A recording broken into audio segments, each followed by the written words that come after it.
नाशिक महापालिकेत म्हाडा घोटाळ्याचे तीव्र पडसाद उमटू लागलाय। पोलिसांच्या ससेमिरे मागे लागताच चौकशीच्या धास्तीने मनपातील आजी-माजी अधिकारी आणि अभियंते जागेवरून गायब झाले।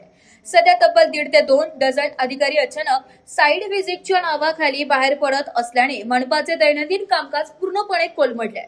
यात भर म्हणून मनपाचे चाणक्य समजले जाणारे शहर अभियंता संजय अग्रवाल रजेवर गेले, तर नगर रचना विभागाचे कार्यकारी अभियंता सचिन जाधव ही जागेवर सापडत नाहीये। केवळ विद्यमानच नव्हे तर पूर्वी या विभागात राहिलेले आणि आता निवृत्त झालेले अधिकारी ही चौकशीच्या रडावर असल्याने सर्वांचेच धाबे दणाणले। दुसरीकडे मनपाची बदनामी करू नका असे आवाहन करणाऱ्या महापौर हिमगौरी आहेरडगे आणि आयुक्त मनीषा खत्री यांनी आता मात्र मूग गिळले आहे। दोषींवर कारवाईच्या बाता मारणारे प्रशासन प्रमुख आता या साइड व्हिजिटवर बोलायला तयार नाही। त्यातच शहरात आजपासून जनगणना सुरू होत असल्याने कर्मचारी तिथे व्यस्त होतील।